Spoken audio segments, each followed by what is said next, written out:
नमस्कार। अब हम आपको आत्मकथ्य जयशंकर प्रसाद कृत जो एक छायावाद की कविता है, वास्तव में 1932 में प्रेमचंद संपादित पत्रिका हंस के लिए आत्मकथा विशेषांक उन्होंने निकालना था। तो उसके लिए उन्होंने कवि गणमान्य कवियों से कहा कि आप अपनी आत्मकथा से संबंधित कुछ अंश दीजिए। तो जयशंकर प्रसाद जी के मित्रों ने भी आग्रह किया कि आत्मकथा लिखें। अब प्रसाद जी इससे सहमत न थे, क्योंकि वो कहते थे कि उन्होंने मतलब तर्क दिया, जो असहमति का जो तर्क दिया, उनके मित्रों ने कहा क्यों नहीं भाई। तो बोले कि मेरे अपने जीवन में ऐसा कुछ किया नहीं है, और जो छापने लायक हो, जो कहने लायक हो, इस जीवन में असंख्य इतिहास है। फिर वैसे भी मधुर गुनगुना कर कह जाता कौन कहानी यह अपनी।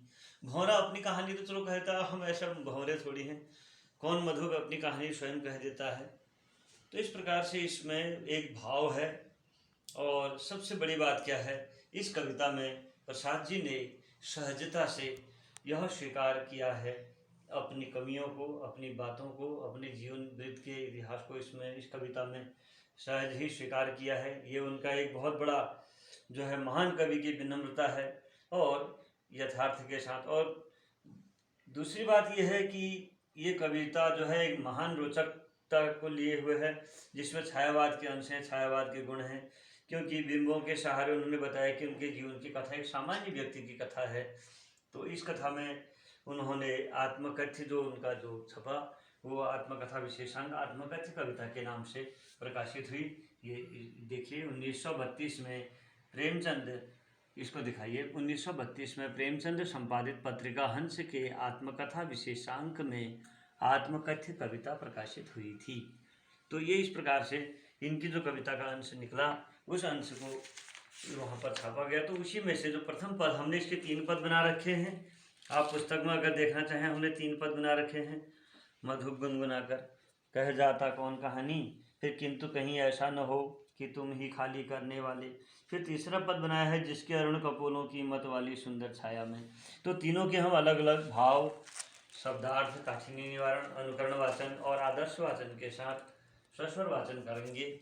तो पहला खंड हमारा है मधुप गुनगुना कर कह जाता। शब्दों पर ध्यान देना है, अक्षरों पर ध्यान देना है, और जहाँ पर यति है, विराम है, चिन्हों का प्रयोग, उसका ध्यान रखना है। मधुप गुनगुना कर कह जाता कौन कहानी यह अपनी, मुरझा कर गिर रही पत्तियाँ देखो कितनी आज घनी, इस गंभीर अनंत नीलिमा में असंख्य जीवन इतिहास यह लो करते ही रहते हैं अपना व्यंग्य मलिन उपहास, तब भी कहते हो कह डालूं दुर्बलता अपनी बीती, तुम सुनकर सुख पाओगे देखोगे यह गागर रीति। इतना हमने खंड लिया है।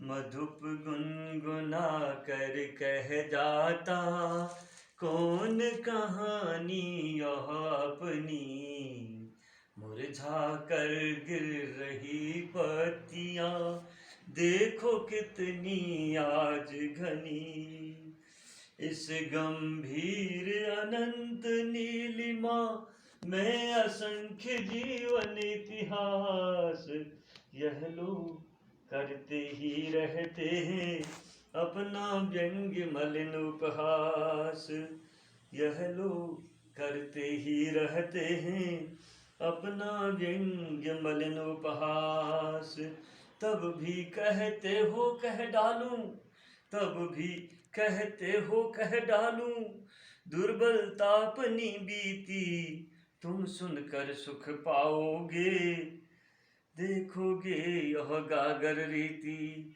तुम सुनकर सुख पाओगे देखोगे यह गागर रीति। मधुप गुनगुना कर कह जाता कौन कहानी यह अपनी। मधुप अर्थात भौरा अपनी कहानी, मन रूपी भौरा भी हम कैसे, मन रूपी भौरा अपनी कहानी स्वयं कैसे कह देता है। मधुप गुनगुना कर कह जाता कौन कहानी यह अपनी। अपनी कहानी को कौन स्वयं कह देता है, स्वयं कह देता है, अपनी कहानी को कोई नहीं कहता। भौरा तो कह भी देता है, लेकिन मन रूपी भौरा ये अपनी कहानी कैसे कहेगा। मित्रों ने कहा नहीं कुछ तो सुनाओ, आप बढ़िया बता रहे हैं अपने जीवन इतिहास के बारे में। तो बोले क्या है, मुरझा कर गिर रही पत्तियां देखो कितनी आज घनी।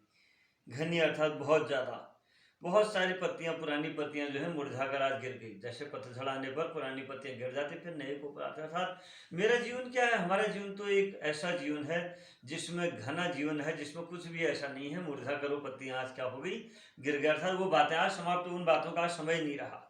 जब उनके मित्रों ने कहा नहीं कुछ तो आपके हृदय में तो बहुत, आपने अच्छी अच्छी कविताएं लिखी हैं, छायावाद के प्रवर्तक कवि हैं। तो कहते हैं इस गंभीर अनंत नीलिमा में असंख्य जीवन इतिहास। इस गंभीर, गंभीर माने शांत, अनंत नीलिमा में, जैसे अनंत आसमान है ऐसे ही हृदय में जो है असंख्य जीवन इतिहास है। एक इतिहास होता तो मैं आपको बताता, इसमें असंख्य जीवन इतिहास है। मैं आपको कितने बताऊं, क्या बातें बताऊं, तब भी जो है यह लोग करते ही रहते हो व्यंग्य मलिन उपहास। आप अपना जो है मेरा व्यंग्य मलिन उपहास करना चाहते हो, आप कहते हो बताऊं, मैं बताऊंगा तो आप हंसी उड़ाओगे, कल को कहोगे उन्होंने हमें ये बात बताई थी अपने जीवन से संबंधित। तो व्यंग्य मलिन उपहास, व्यंग्य होता है अर्थात जब हम वक्ता को या व्यक्ति को उसकी बातों को कटाक्ष के रूप में समझा देते हैं, उसको बुरा भी न लगे और सच्चाई भी सामने आ जाए। लेकिन मलिन माने होता है बुरा, तो बुरा वो करना था, खराब ढंग से निंदा करना हो जाएगा यहाँ पर। इसका अर्थ तुम कहते हो लेकिन ये जो है मेरे लिए व्यंग्य मलिन उपहास होगा, तब भी कहते हो कह डालूं, फिर भी आप ये चाहते हैं कि मैं कुछ कहूँ अपने मन की बात। ये तो मेरी दुर्बलता है बीती हुई, अगर मैं उसको कहता हूँ तो दुर्बलता बीते समय की बात बताना मेरी कमजोरी है। अर्थात वो मेरे मन की कमजोरियाँ होंगी, मेरी कमजोरी, मेरी वो बातें जो मैं समाज से आज तक छुपा के रखी थी, जिसमें मैं भावुक हो जाता था जिन क्षणों में, उन क्षणों को मैं कैसे बता सकता हूँ, वो तो मेरी कमजोरी है। अर्थात वो ऐसी बातें हैं जिनको हम एकदम से कह नहीं पाते हैं। उनका नहीं नहीं ऐसी बात नहीं है, ये तो आपके अंदर इतना ज्ञान है कि आप बहुत बात बता सकते हो, अपने जीवन पर अनुभव अपना बता सकते हो। उनका कुछ नहीं है, अगर तुम सुनकर सुख पाओगे, तुम्हें सुनकर का तो आनंद आएगा जरूर, लेकिन देखोगे यह गागर रीति है, ये गागर जो है ये गागर खाली है। अर्थात ऐसा मन जिसमें कोई भी भाव नहीं है, अब उस मन में वो भाव नहीं रहा, और वो ज्ञान भी मेरे अंदर नहीं है। जो आप सोच रहे हो बहुत बड़े ज्ञानी हैं, बहुत अच्छी बात बता देंगे, वो चीज़ भी मेरे अंदर अब, या मेरे अंदर वो चीज़ें नहीं है। अर्थात ये गागर जो तुम सोच रहे हो कि गागर में सागर है, बहुत ज्ञान होगा, तो वो चीज़ मेरे अंदर नहीं है। देखोगे तो गागर रीति है, खाली है। अर्थात ये ज्ञान का सागर जिसको आप समझ रहे हो प्रसाद, ये ज्ञान का सागर नहीं है, ये खाली रीति गागर है आपके लिए। फिर भी आपको सुख मिलेगा, ये मैं समझ रहा हूँ, बस इतना ही जो है। तो इस प्रकार से इसका हम एक सामान्य अर्थ बना सकते हैं।